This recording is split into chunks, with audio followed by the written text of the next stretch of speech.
ये बाबा नाम कैसे पड़ा? बाबा क्यों कहा जाता है? आपको देखा है हमने, आप जनता दरबार लगाते हैं क्या, उसी वजह से ये बाबा नाम पड़ा? मैं तो अनिल विज ही हूँ। अनिल विज था और अनिल विज ही रहूँगा। लोग किसी भी नाम से बुलाएं, लोगों को हक है। अच्छा विज साहब, नाराज़गी की अगर उसकी बात की जाए, आप लास्ट टाइम तक अभी भी उसी पे अटल हो कि आप सिर्फ कमल के निशान पर चुनाव लड़ रहे हो, आप किसी सीएम चेहरे पे चुनाव नहीं लड़ रहे? कि मैं एज एमएलए रहना चाहता हूँ और मैंने मुख्यमंत्री जी को कई बार ये बात कही थी कि मैं तो एमएलए रह के ज़्यादा अच्छी तरह काम कर सकता हूँ। ओपोजिशन को कैसे देख रहे हैं? अभी तक कोई भी आपके सामने कोई कैंडिडेट खड़ा नहीं कर पाए, अभी तक पूरी सूची जो है वो जारी नहीं की गई कैंडिडेट्स की। भूपिंदर सिंह हुड्डा आ जाए, कोई दिक्कत नहीं है। और उसको भी छोड़ो, राहुल गांधी खुद आ जाए यहाँ से, मैं उसके खिलाफ भी लड़ूंगा। हरियाणा विधानसभा चुनाव की तैयारी तमाम पार्टियों की ओर से जोर शोर से की जा रही है, प्रचार भी जोर शोर से चल रहा है। परंतु आज हम बात करेंगे अम्बाला के एक ऐसे लीडर की जिनको काफी दबंग बोला जाता है और सम्मान में लोग उन्हें बाबा जी भी कहते हैं। हमारे साथ अनिल विज जी मौजूद हैं, अम्बाला कैंट से कैंडिडेट है भाजपा के। विज साहब स्वागत है बहुत। धन्यवाद। विज साहब, तैयारी तो मुझे पूछने की ज़रूरत ही नहीं है कि कैसी है, आपकी तो तैयारी लगातार चलती रहती है। हाँ, नहीं, वो रूटीन में सारा कुछ हमारा संगठन हमेशा तैयार रहता है, तो चुनाव वगैरह कोई खास इवेंट नहीं होता है हमारे लिए। विज साहब, मेरी तो उतनी उम्र भी नहीं होगी जितनी आपने सियासत में निकाल दी है, तो कैसे रहे इतने 60 साल के करीब सियासत कर रहे हो, अब कैसे रहे वो साल पूरे? नहीं, काम करते हैं और मेरा तो नारा ही है, काम किया काम करेंगे। राजनीति में अक्सर जो लोग आते हैं, जहाँ बाहुबली आते हैं, धन बली आते हैं, जहाँ बरादरीवाद के कारण आते हैं, मेरे पास तो इनमें से कोई भी चीज़ नहीं थी। तो मैं तो एक, मेरे पिताजी रेलवे में काम करते थे और मैं भी बैंक में क्लर्क था, तो कोई ऐसा साधन नहीं था, कोई ऐसी पृष्ठभूमि नहीं थी, राजनीतिक पृष्ठभूमि, और समय ने लागे खड़ा कर दिया, तो समय के साथ चल रहा हूँ। अच्छा विज साहब, ये बाबा नाम कैसे पड़ा? बाबा क्यों कहा जाता है? आपको देखा है हमने, आप जनता दरबार लगाते हैं क्या, उसी वजह से ये बाबा नाम पड़ा? अब ये तो पता नहीं क्यों पड़ा, पर मैं तो अनिल विज ही हूँ। अनिल विज था और अनिल विज ही रहूँगा। लोग किसी भी नाम से बुलाएं, लोगों को हक है। अच्छा विज साहब, हमने लगातार आपको देखा है, चाहे फिर वो सियासत में हो या फिर आप अपनी घरेलू ज़िंदगी में हो, आप सेम से रहते हो, ऐसा नहीं होता। नहीं तो सियासतदान जो होते हैं उनकी दो तरह की ज़िंदगी होती है, घर पे एक अलग ज़िंदगी होती है, लोगों के बीच में अलग होती है, आप सेम रहते हो। नहीं, उसका कारण है कि मैं काफ़ी उतार चढ़ाव आए और हमने संघर्ष की राजनीति भी की है, डंडे भी खाए हैं, धरने भी दिए हैं, सब तरह की समय बीता है ज़िंदगी में, हर तरह का समय है। कोशिश करी है और मैं कोशिश करता हूँ कि मैं वर्तमान में रहूं और समान रहूं। आप बोल रहे हो काम किया है, काम करेंगे, इसी राजनीति को लेकर आगे बढ़ रहे हैं, यही बात लोगों के बीच में भी लेकर जा रहे हैं। अच्छा विज साहब, नाराज़गी की अगर उसकी बात की जाए, आप लास्ट टाइम तक अभी भी उसी पे अटल हो कि आप सिर्फ कमल के निशान पर चुनाव लड़ रहे हो, आप किसी सीएम चेहरे पे चुनाव नहीं लड़ रहे? नहीं, मैंने तो आज तक सोचा नहीं है जी। मैं तो कभी भी, सारे संसार का कोई भी व्यक्ति ये नहीं आके कह सकता कि अनिल विज ने कभी कहा था कि मैं ये बनना चाहता हूँ या वो बनना चाहता हूँ, कभी भी नहीं। तो किस बिहाफ पे जो सीएम का चेहरा, क्योंकि अगर सीएम बदला गया, अगर खट्टर जी को हटाया गया और सैनी जी को लेकर आया गया, तो आप भी आखिरकार पार्टी में हैं काफ़ी लंबे समय से, किस बिहाफ पे चुना जाता है कि ये बंदा सीएम का चेहरा होता है?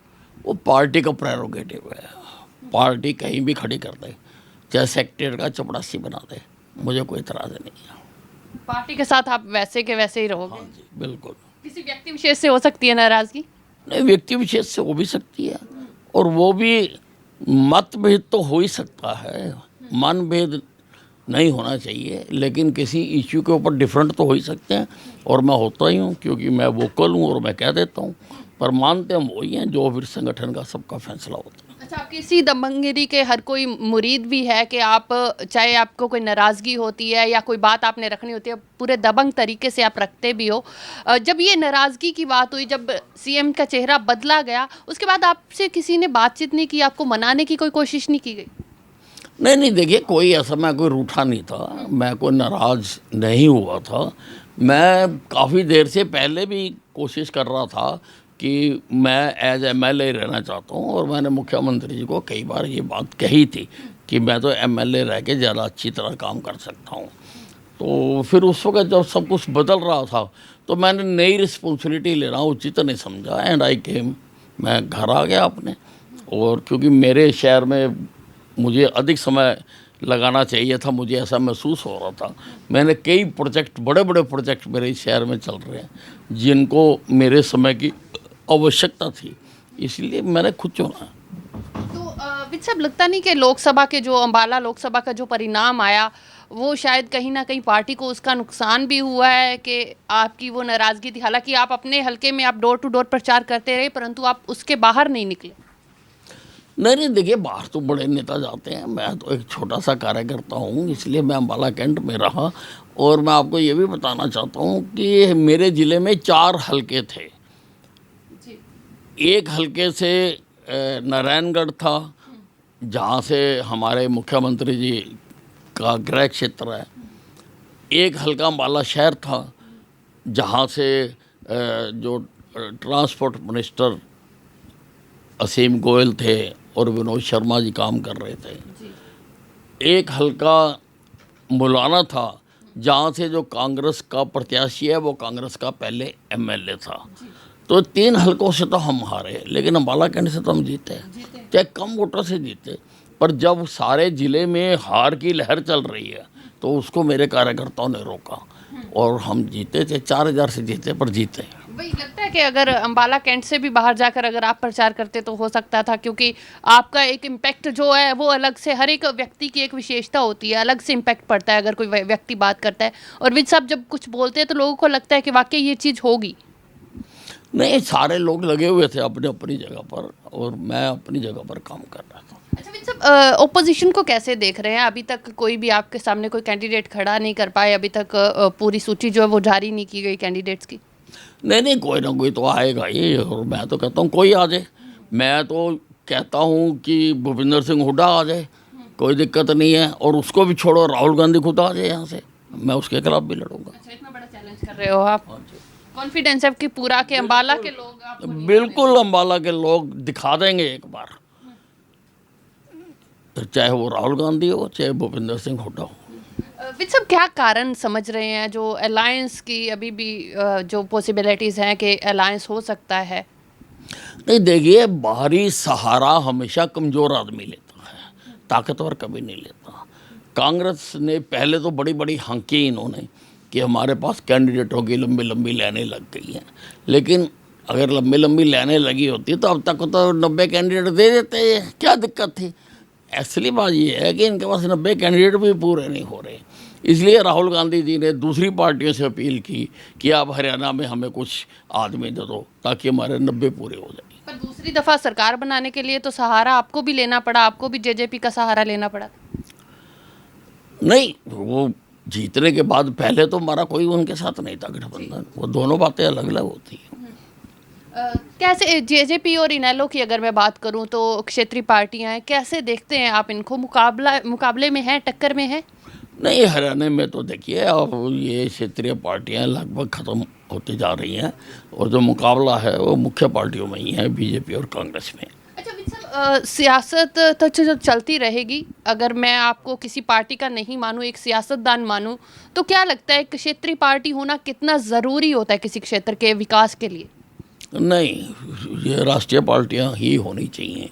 अब ऐसा तो मैं इतनी बड़ी बात नहीं कह सकता हूँ कि इनको, जैसे कई देशों में सिर्फ मेन पार्टी जी हैं, उसमें छोटी पार्टियां नहीं हैं, उससे जो हमारा फेडरल स्ट्रक्चर है वो कमज़ोर होता है। आप ये बोल रहे हो, पंजाब भाजपा के प्रधान है सुनील जाखड़ जी, वो अक्सर बोलते होते हैं कि क्षेत्रीय पार्टी को मजबूती बहुत ज़रूरी होती है किसी के क्षेत्र के विकास के लिए। वो अक्सर ये बोलते हैं कि चाहे मैं भाजपा का ही हूँ परंतु मैं चाहता हूँ कि श्रोमणी अकाली दल फिर से स्टैंड हो जाए। नहीं, अपनी अपनी सोच है। मैं ये सोचता हूँ कि राष्ट्रीय पार्टियाँ अगर हों तो उससे देश का जो फेडरल ढांचा है वो ज़्यादा मजबूत होता है और देश ज़्यादा तेज़ी से आगे बढ़ता है। अच्छा विज साहब, आखिरी सवाल जाते जाते मैं लूँगी कि क्योंकि समय काफ़ी आपको भी जाना है, लोगों के बीच में प्रचार करना है, कैसे लोगों के बीच में आप अपने कार्य तो लेकर जा रहे हैं, नए क्या वायदे होंगे? क्योंकि अम्बाला की नुहार तो आपने बदली है, नो डाउट। अभी और क्या कुछ नया जो है वो अम्बाला के लोगों के लिए होगा? देखिए, काम कभी खत्म नहीं होते हैं, काम तो हमेशा है, still it can be improved. ये जो है मोटो होना चाहिए हर व्यक्ति का, चाहे वो जितना मर्जी परफेक्ट हो। ठीक है, मैंने बहुत काम करवाए हैं अम्बाला छावनी के, अभी तो मैं लोगों के बीच में अपना रिपोर्ट कार्ड प्रस्तुत करने के लिए ही जाता हूँ, अपने कामों को मैं बताता हूँ, गिनाता हूँ, और मेरा नारा रहा है कि काम किया है, काम करेंगे और आगे भी काम करेंगे, यही लोगों को विश्वास है। जी, बहुत बहुत धन्यवाद विज साहब। तो बिल्कुल अनिल विज हमारे साथ थे, अम्बाला कैंट से कैंडिडेट है भाजपा के, जिन्होंने बोला है कि काम किया है, काम करेंगे, यही नारा लेकर वो लोगों के बीच में भी जा रहे हैं और बड़े ही कॉन्फिडेंस से वो चैलेंज करते भी नजर आए हैं, राहुल गांधी तक को चैलेंज करते नजर आए कि उनके सामने कोई भी मैदान में आ जाए वो पूरी टक्कर देने के लिए तैयार है। कैमरा पर्सन गगन के साथ शालू मिरोक, अम्बाला।